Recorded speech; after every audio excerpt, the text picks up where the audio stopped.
Hola, my name is Tania Lopez. I'm a Latina mom and chef from the Bronx, New York. Hola, and I'm her son, Miguel Xavier Diaz Lopez. I'm a mechanical engineer working with NASA and studying for a PhD at Johns Hopkins University. We love to share stories about Latinos getting shit done.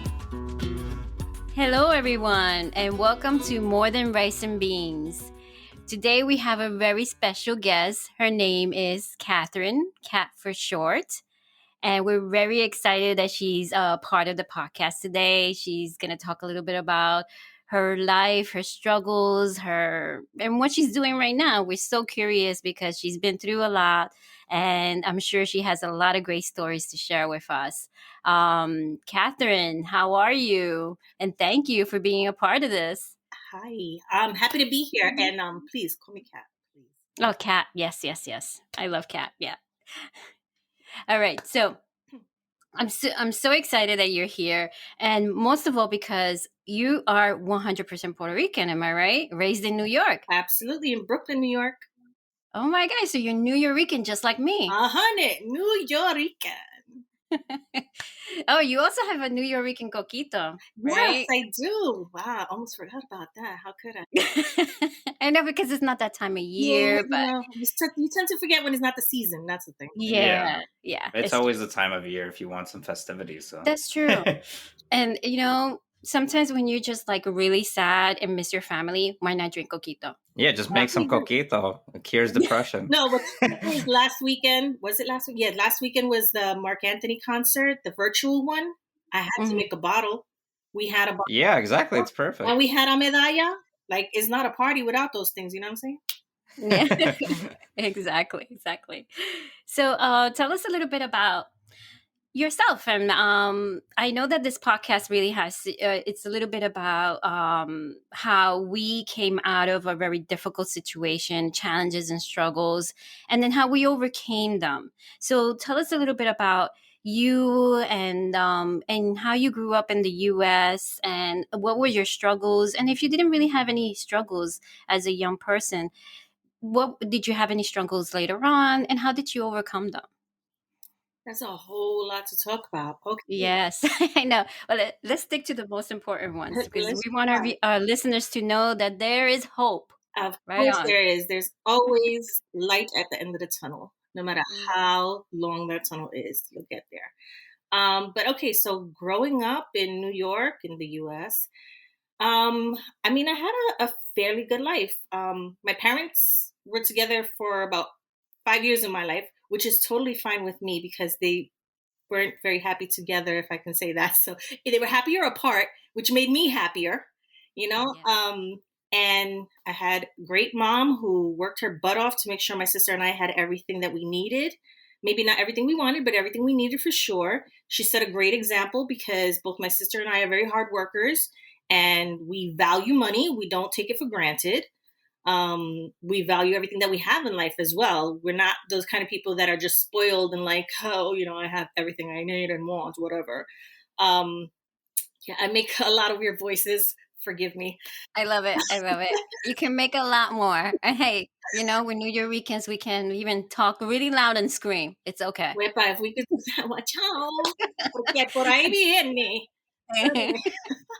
But yeah, I didn't have a lot of struggles. I guess it didn't seem like struggles for me because we got through it. It was more like just things in life that happen and you get through it to the next stage. I feel like I was very fortunate growing up. I was very fortunate in school. I didn't have many issues except for health issues. But even in the workforce, once I got in, I really didn't find that anything held me back from what I wanted to do. As a matter of fact, a lot of doors were open for me, which I didn't expect, because I started off in the administrative field in entertainment. I worked for Viacom, MTV, Showtime. I even did voiceovers, which is the whole voice thing I do. Oh, no wonder you sound like Dora. Oh, I sound like Dora. Oh, wow.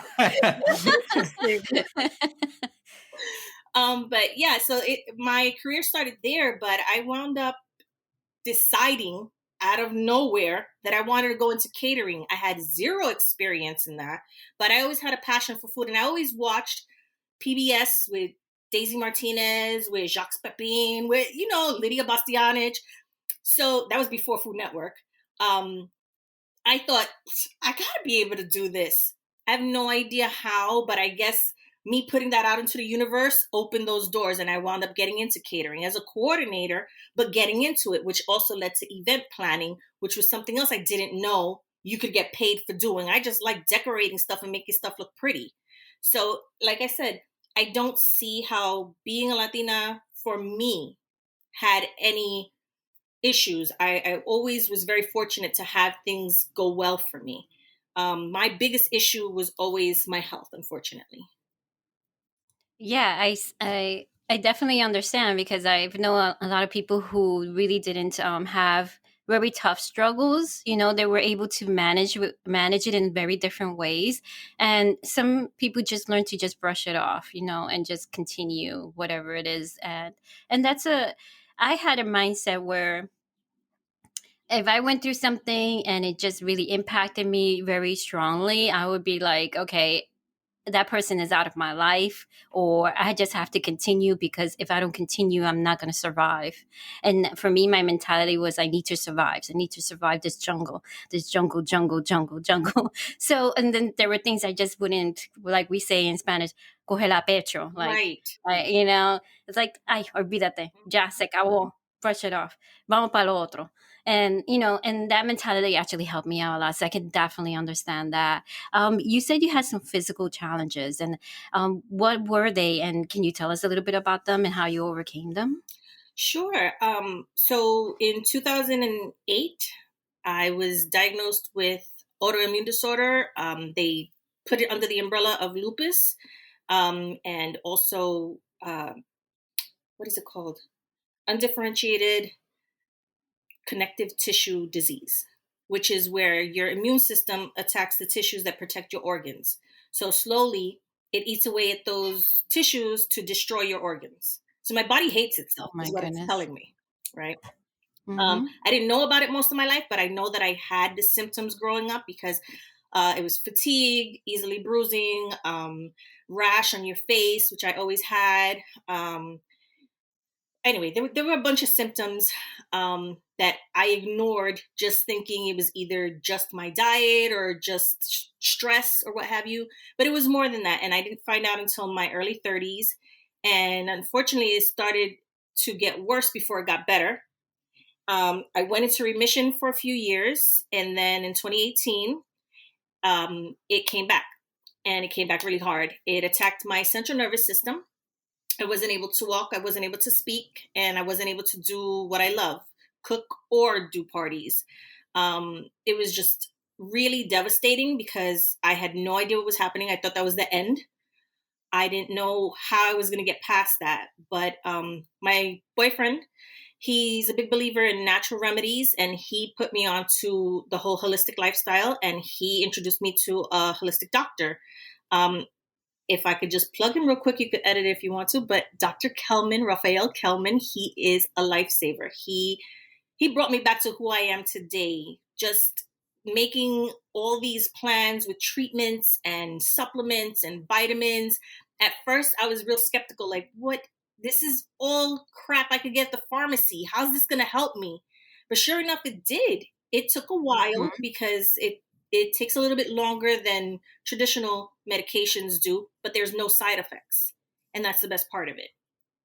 Now, I will say that even though I got better from that, just this past September of 2020, it attacked my brain. And so once again, I was knocked down.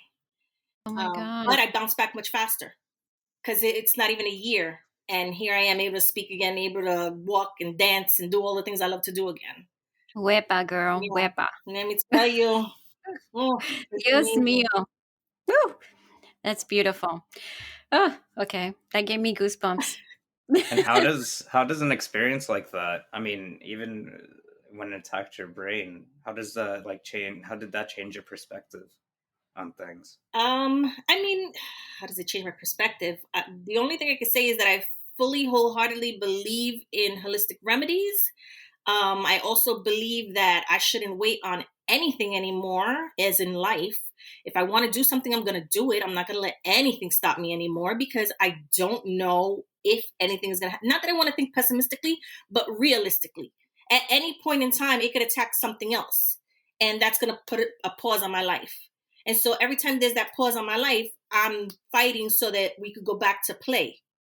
And I want to make sure that while we're in play mode, I'm getting all that I can get done in that time, because I'm not going to sit there sick saying, why didn't I do this? Why didn't I go there? Why didn't I say this? No more regrets. So I'm curious to know, would you do something super daring? Like, what would it be? Super daring. Oh. I don't wait. I'm not that crazy. I'm not that crazy. But, I don't know. I've always wanted to, and this is a thing for younger people, I totally get, but I want to go backpacking. Like, I want to not know exactly what my next destination is and just have my beef jerky and some bottled water in my backpack and a map that I don't really understand, you know? Come on, let's just go north. Meanwhile, we're going west. Who cares? I want to do that. That seems a little Dora, thrilling. Dora, you Dora, can do let me go back to Dora. it. Why did I say that? Backpack, right? That's like, Exactly. And then I'm the map. I'm the map. oh, I'm the map. Lord. But you know, actually, I could say I grew up watching it, but not really. It's been my kids. I grew up with Yeah, I them grew up watching it. You were grown watching it. I was really drawn by it. I was like, this is so cool. And then the song sticks in your freaking head. It's terrible. So going back to holistic remedies, I know that my grandmother was one of them, that she would always come up with this concoction of things. And I even have one at home that I created like 5 years ago, and it's still good. And it has herbs and acolado and all this other stuff that she tells me to put together. When you have a fever, you just rub it on and blah, blah, blah. And we also use those little things that they used to use, like manteca de ubre and that kind of stuff, and Vicks. Vicks, of course. If you No. you're not a real Puerto Rican, I'm sorry. Yes, Vicks all over the place. Vaporu, you need that stuff. Yeah, so those were her remedies, holistic remedies. But they were really such a beautiful memory, knowing that they also went back to their own roots and their own Taino, in and even people from Spain, like the urban areas from Spain, use holistic remedies as well. That we always think that Spanish, only use certain kind of things, but they use, and she was Spanish, and she's half Spaniard and half Puerto Rican, so she definitely had combined those two and created her own little concoctions. So it was really cool. So I am also curious to know exactly, when you overcame all your physical challenges, what are you doing now? What is motivating you? Like, I know that you said that you wanted to do things now that you never had a chance to do. So what exactly are you doing now? Now, to keep myself busy and just keep the creative mode, I decided to dabble in food photography, which also includes me having to come up with new recipes as well. So I'm just mostly thinking of different things to cook, not necessarily Puerto Rican stuff, but some included. But as many kinds of cuisines as I can try, because I was also a very picky eater growing up. Like, I didn't eat anything. So I am now trying to expand my palate a little bit more, try new flavors, try new foods, and get them captured in a really beautiful way, because I'm all about color. So I love when food has a lot of bold colors in it and you can capture that in a photo. I think it just looks incredible. So that's just what I'm doing now, is trying to be a little more on the creative side and get into that. I don't know that I want to do it as a career, but it is a fun hobby right now. And it's keeping my mind calm, no anxiety, not thinking about the way the world is at the moment, you know? Yeah, and honestly, cooking is like, it takes you to another world, just like playing an instrument, Mm-hmm. guitar, drum, right, Mr. marimba guy, NASA, whatever. He can play Marimba like guy NASA. huh? I said, how many instruments does he play? Oh gosh. I don't even I don't even know because Well, I mean tell us, percussionists please. percussionists usually play like a wide amount of instruments, so I don't even know the amount, like the Yeah. Well, exact come number. on. You got to tell her at least one instrument you truly love that takes up the most of the space in his living room. Oh yeah, I mean that's marimba. That's four mallet Yeah. marimba, and yeah, it takes up like my entire living room. It basically, I like to joke that my marimba is really what lives here, and I'm Yeah. just like the roommate. Funny. Yes. Yes. And also that Indian instrument. I always forget the name of it. Oh, tabla. Yeah, I Tabla. also Yeah. that's a North Indian like percussion instrument that I've been getting into recently. But And I totally love the rhythms of that. That's so beautiful. yeah. I would love to hear that. I don't Yes. know the different names of the different things you hit on, but I know when people hit things and they have a rhythm, it sounds amazing. Yeah. Yeah. Yeah. I Definitely. have zero rhythm. I can't hit anything. If I hit it, it's just like ba ba ba ba. It's not anything good. So I totally envy you and your awesome talent. Yeah, he has like a long resume of like things that he can continue forever and never end. So, but the podcast is kind of short, so we can let him talk all the time. Wow. Yeah, I would talk a lot. I talk a lot. So, what else, Miguel? Do you have any cool questions? Well, I for mean, you Kat? guys have to talk about how you met. Oh, that's right. Oh my goodness. So, we met, Kat and I met when I was actually looking for volunteers for Coqui the Chef like a few years ago. She filled out a form and she seemed so interesting and so nice. And I just had to meet her. The first time we met was in, of course, in the place in Starbucks, because at that time you meet everybody in Starbucks. And it was really nice and just getting to know her. I don't even know how much time we took talking, but I know it was pretty long. It took like a good, like, I guess more than an hour, but it was very nice getting to know you at that day. And then from now on, we became really cool friends and we worked together in Comic-Con and so many other things. And tell us a little bit more what made you fill out that form in the first place, like what really like brought you to Coqui the Chef and why do you like it? Well, it was a time when I was looking for volunteer work and I was looking to work with a Hispanic company also that dealt with hunger issues. And I found Coqui the Chef. And I was like, oh, hell yeah, I want to work with this person or company. And I filled it out and I didn't even think I was going to get called. You called me, or you emailed me rather quickly. And then once we got to talking, I was like, oh, hell yeah, I really like what this is about. I like the mission. I want to do this. And it just flowed after that because we got along really well. And I loved all your ideas and your energy was like, yes, let's do this. We got to fix things to the world. Let's do it. So it was just a really nice experience getting to work with you and getting to learn from you as well. You brought me into so many different aspects of the organization that I didn't expect, like going into schools.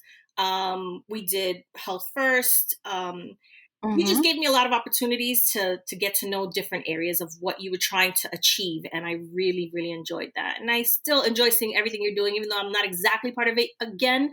But I hope that you'll be able to bring me in soon because yes. Now that you're into food photography, I'm gonna like be calling you. I'm like, hello. Yes. Yes, especially when I have my classes and I'm too busy just giving the class. I don't want to take You pictures. have no time to take pictures. Let me do that. No.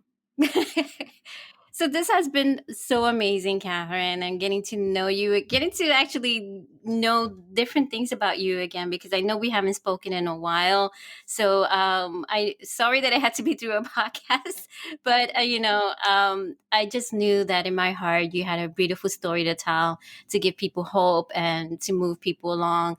I know a lot of people who have lupus and autoimmune disease, and I hope they get to hear this and feel like they're not alone, because that's the message that we actually want to bring out to people. Like, you're not alone. There's people here that understand. There's people here that are for you. And Kat, is there a way that people can reach out to you if they have any questions? Sure.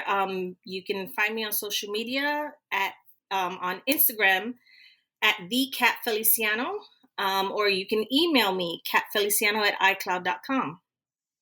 All right. So can you spell out your tag name for your My Instagram? bad. So it's at the Cat CAT, last name Feliciano, F like Frank, ELICIANO. All right. I hear you have some background music when you're Oh doing. no, it's probably That was the rhythm going to. And it stopped exactly when you finished. Yeah. It's my cheerleader. Shh. All right. Thank you again. We're so happy to have you. Please come back again and muchos besitos. Ciao. Thank you. Ole. Bye, guys. Ole y huepa. Whippa!